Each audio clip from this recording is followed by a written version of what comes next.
في إحدى القرى النائية، حيث تعانق الأشجار العالية السماء وتغفو الأنسجة السميكة من الضباب فوق الأرض، كان السكان يتداولون قصصاً مرعبة عن الكائنات التي تسكن الغابات. من بين تلك القصص كانت أسطورة الشيطان العاشق. يقال إن هذا الكائن يتخذ شكل رجل وسيم يغرم بالفتيات من القرية، لكن وراء جماله الساحر يكمن قلب شرير يحلق في جنح الظلام ليختطف روح ضحيته.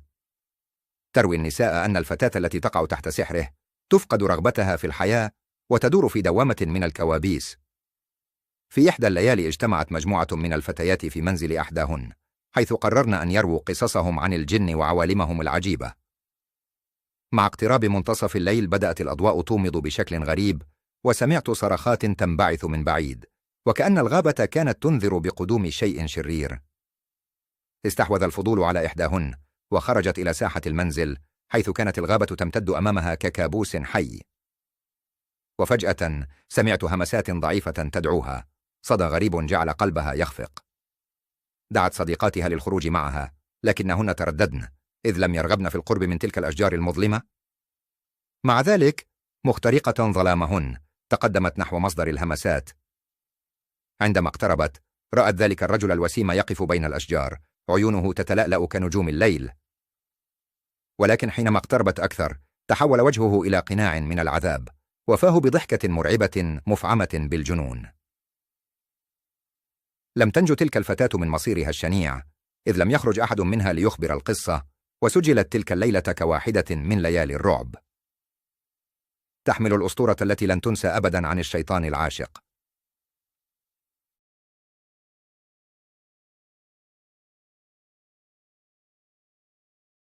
في قرية نائية تعرف بخرافاتها، كان يشاع أن هناك مصاص دماء يدعى ميترا يعيش في كهوف الجبال المحيطة. لم يسمع عنه أحد إلا في حكايات الأطفال، لكن التضاريس الوعرة لم تمنع الساكنين من الشعور بالخوف. كلما غابت الشمس كان يخرج صرخات من الكهوف، مما جعل القلوب ترتجف. في ليلة مظلمة قرر شاب شجاع يدعى علي مواجهة تلك الكوابيس.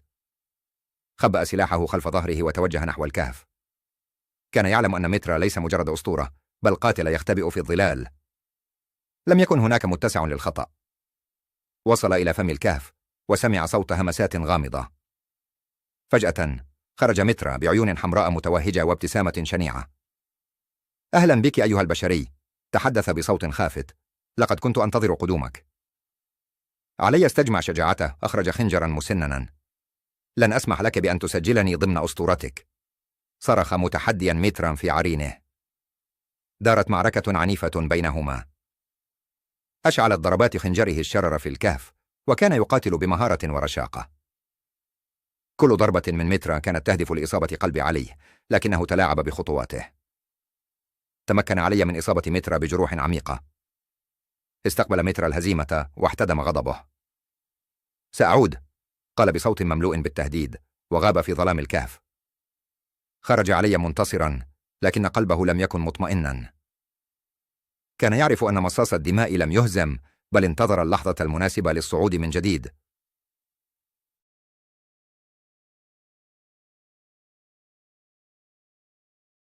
كان هناك قرية نائية تعيش في كنفها أسطورة مؤلمة حول ليلة مظلمة شهدت حادثة مأساوية غيرت مصير سكانها إلى الأبد. كتب في طيات التاريخ عن تلك الليلة التي اجتاحت فيها عاصفة هوجاء، لكن ما لم يحكى عنه هو ما حدث بعدها. عقب العاصفة وجدت فاطمة، وهي الفتاة الوحيدة التي نجت. كانت ذات قلب مفعم بالحياة، ولكن بعد تلك الكارثة حبست في قبو مظلم. تدور أفكارها حول الهلاك الذي أصيب به إخوتها وأصدقاؤها. طيفهم كان يتجول في أذهانها، وكل صوت تتخيله كان كصرخة تنذرها بفشلتها. أصبحت فاطمة تعيش في عزلة تامة، محاطة بأشباح ضميرها. مرت السنين، وفي كل ليلة كانت تندم على كل لحظة ضاعت منها. ثم ذات يوم، وفي لحظة ضعف، قررت الخروج من قبوها. وكان الهواء نقيا، ولكن الظلال التي ترافقها كانت خانقة. رأت أرض الدمار، القبور التي أقيمت بحزن، وكانت تحدثها بأصواتهم. النداء الذي وقع عليها من الأصدقاء الذين غادروا كانت أكثر من مجرد وقع. كان خاصاً ينبهها إلى أنها لم تكن ضحية بل شهيدة لعالم فاسد. وفتح باب رحلتها نحو المواجهة.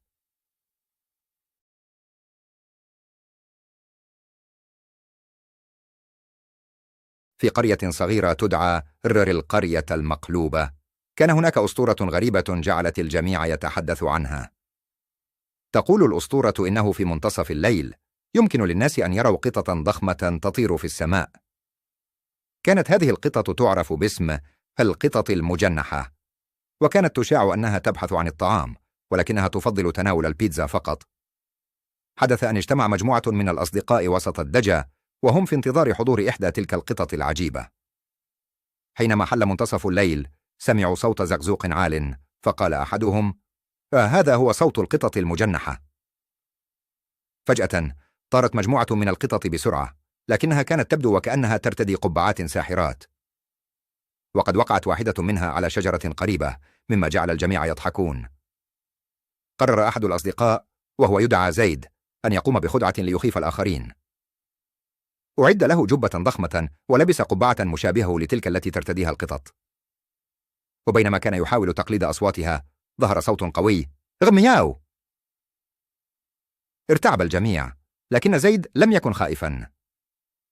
انحنى نحو الأرض وحاول تخويف رفاقه بحركات مضحكة، لكن الأمور لم تذهب كما كان يخطط، إذ انقضت عليه قطة حقيقية كانت متخفية بين الأعشاب. في تلك اللحظة اكتشف الأصدقاء أن الأسطورة ليست مرعبة بالنظر إلى كيف يتم مهاجمة زيد من قبل قطة صادقة. استمروا في الضحك حتى الفجر، واكتسب زيد لقب رزيد القطة. ومنذ ذلك الحين تغيرت الأسطورة في القرية، وأصبح الجميع يحكون قصة زيد، ويتحدثون عن نحو كوميدي للقطط المجنحة التي تفضل البيتزا والانحدار في القبعات.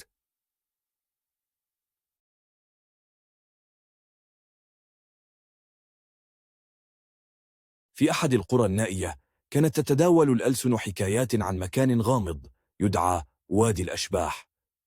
تحكي الأساطير أن هذا الوادي كان مطموسا في ظلام دائم، وأنه يسكنه كائنات غامضة تجلب رعبا. أهل القرية كانوا يتجنبون الاقتراب منه، وخصوصا عند حلول الليل. تدور إحدى الحكايات حول رجل شجاع يدعى حسان. قرر حسان أن يقوم برحلة خطرة إلى وادي الأشباح ليكتشف الحقيقة وراء الأساطير.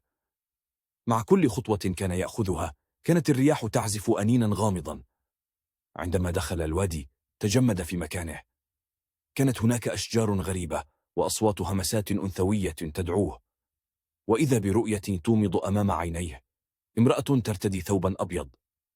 كانت تلك هي روح ليلى، التي يقال إنها أعيدت روحها إلى هذا المكان بسبب مأساة حب مفقود. قالت له: عد أسرع، فأنت في خطر. ركض حسان عائدا إلى القرية.